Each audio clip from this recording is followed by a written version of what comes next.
Hi everyone, welcome back to my channel.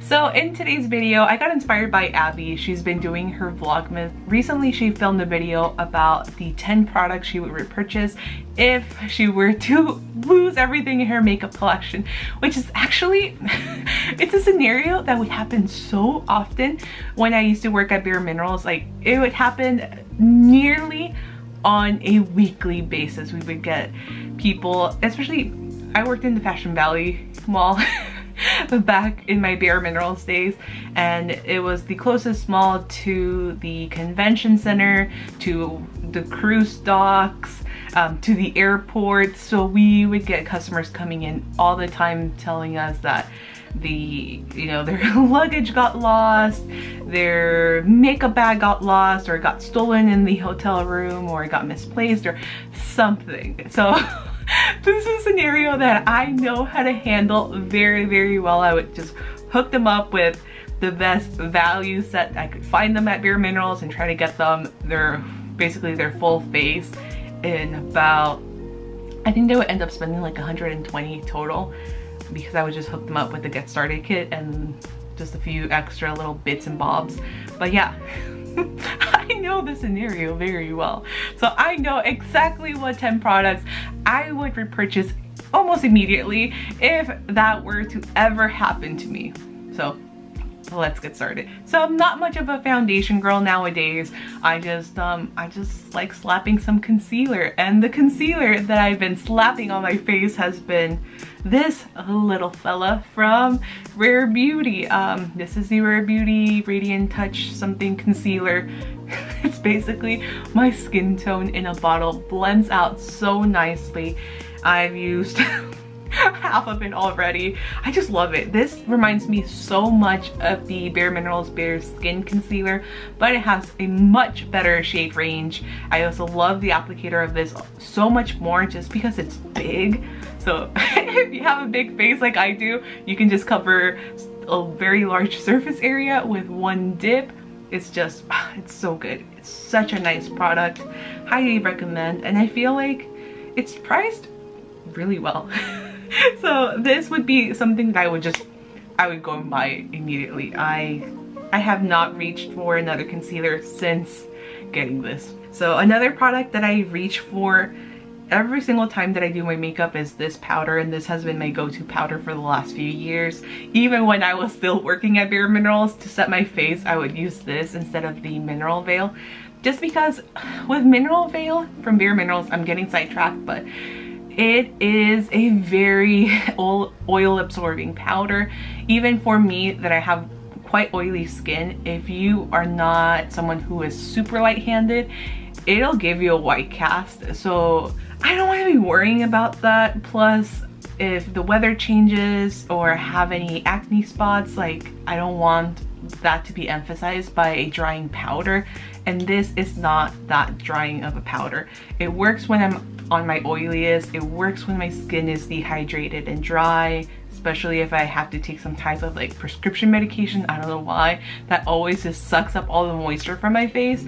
So yeah, it works for every single skin type. It's undetectable on the skin, and there's so much product. I mean, I've had this for well over 2 years and I've barely used half, so it's great value. Highly recommend. It's my favorite powder. For color products, I would choose two things. I would choose bronzer and I would choose a blush.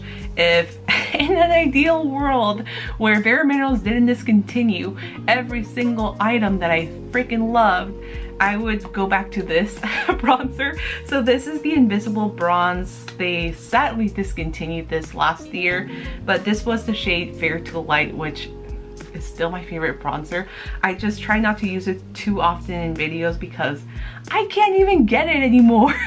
So neither can you, unless you buy it from like eBay or somewhere else, and I'm not sure about that. But this bronzer was my favorite bronzer. So sad. Why do you always do this to me, Bare Minerals? But if you wanted an option that you could actually buy, and I would actually be able to buy if I lost everything, then I would go and buy the KimChi Chic Beauty bronzer. This is in the lightest shade called I went to Malibu, so it looks like this. It's what I'm wearing right now. It's not as, I feel like it's a little warmer than the Bare Minerals, as you can tell. And this is a lot more matte than this one is. But you know what? It gets the job done. Like, I just want a little color so I don't look completely dead. And I love the compact, so I mean, if I can resurrect a product and bring it back from the dead, I would get this. But realistically speaking, I would just buy this.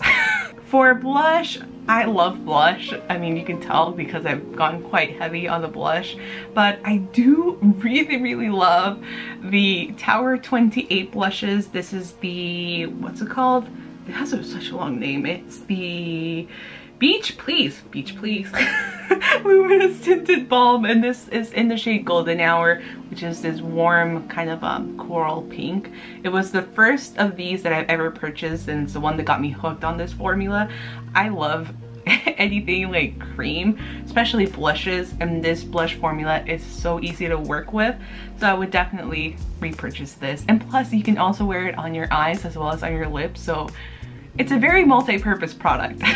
Then the last face product that I would definitely repurchase is the Fenty Beauty Kilowatt highlighter. This one is in Lightning Dust and Fire Crystal. Abby also mentioned this one, and I feel like we both have a very similar taste in highlighters. I know back in the day she used to love the MAC, oh my god, the MAC mineralized, oh my, what was it?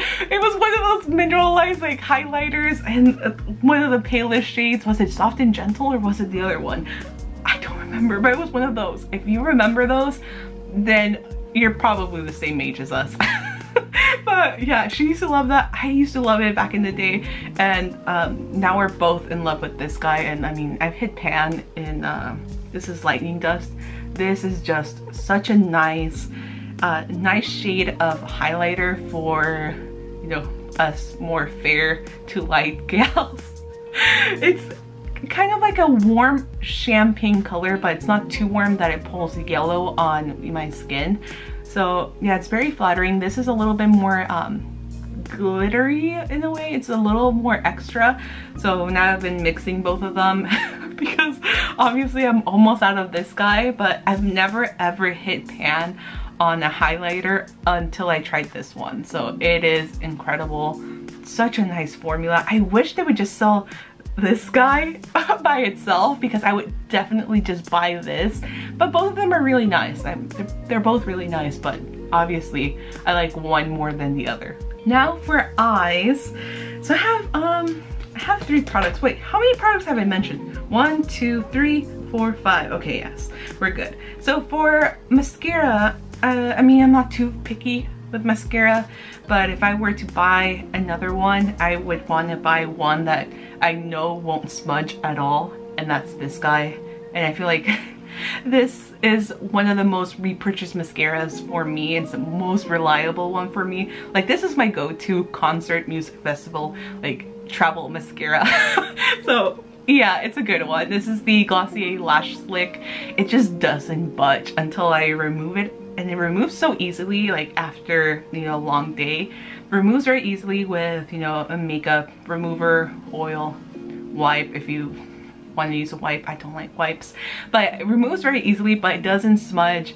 And especially I know this scenario, it used to be like a weekly or bi-weekly thing going to concerts, and now it's just, I don't know when my next concert will be, but this thing just holds up so well even on my oily, sweaty skin when I'm out at a concert or a music festival. So it's my very trusty mascara, and it doesn't irritate my eyes, so I really love this. Talking about very trusted products, when I go out to concerts and when I go to music festivals, eyeliner. Usually I go with the Kat Von D tattoo liner. It's an oldie but a goodie. It's the one American formula that has just like stayed on, does not smudge, lasts all day, and I love the applicator as well. It's that brush tip.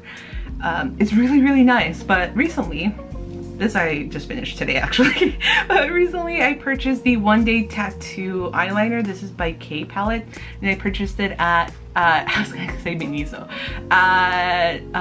Marukai? No, what, not Marukai. Mitsuwa at their beauty section. And I feel like just Japanese beauty brands and K-beauty brands, they really know how to do liquid eyeliners so well. I mean, they're the ones that you know, have perfected that calligraphy style pen, and this is just super black. So this is the Kat Von D. This is the One Day Tattoo liner. So it is intense and a little bit more finer as well. So I would just go to this, and it's a little bit cheaper than this too. So liquid eyeliner is definitely a must in my book. For eyeshadow, honestly, I know I have so many palettes, but if I were to lose everything and I didn't want to be repurchasing everything, I would just get a big ass palette that has everything. Like this guy. This is the Beauty Bay Bright Matte palette. It has 42 freaking damn eyeshadows. Looks like this. Yeah, if I were to lose everything, I would just buy this and then slowly but surely buy other stuff. But this has everything. It has your neutrals, it has pinks, it has everything. But it is matte, so it doesn't have any shimmers, but I have shimmers here, so yeah, I'm just being practical. Probably would not be the best to travel with. It's quite a heavy palette, but I would just save some money getting something like this. Now for brows. I know realistically speaking, I could skip brow products. I have a ton of brow hair. I don't really need to do much, but I do love this, and this has been one of my most repurchased products of probably all time. So this is the Glossier Boy Brow. I'm back to black. It's my favorite color. It's the most natural one on my brows, and I freaking love this thing. It's so nice, and I feel like for as much brow hair as I have, this lasts really well, so no complaints here. So if I were to lose all my lip products, I feel like back in the day I would have mentioned like a gloss, a liquid lipstick, a regular lipstick, but I've become a lot more minimal nowadays. So if I were to lose everything, I would just rebuy this guy. So this is just a lip pencil. Wow, I have come such a long way. So this is the MAC lip pencil in the shade Whirl, which is like kind of like a brownie pinky nude. Just looks very natural. So yeah, I feel like I can get away with this. I can just, you know, line my lips, I can fill them in. It's such a nice tone. And then of course, if I wanted more color, I can just put a little bit of this on top, and that's it. So yeah, did I mention all 10? 1, 2, 3, 4, 5, 6, 7, 8, 9, 10. Yes, I did it. Let me know what 10 products you would repurchase if you were to lose your makeup. I would love to know what your picks would be. Let me know if you've tried any of these products down below. If you're brand new, make sure to subscribe. I will link Abby's video as well as her channel so you can check her out. I feel like you're most likely subscribed to her if you're subscribed to me. So, but if you haven't subscribed, make sure to check her out. I will be back very soon with the next video. If you're wondering what all this is, I just filmed a Sailor Moon haul. It will most likely be up before you see this video. So if you're interested, I will link it down below so you can check me out. I was fangirling like crazy in that video. But yeah, I'll see you guys very, very soon with my next video. Bye!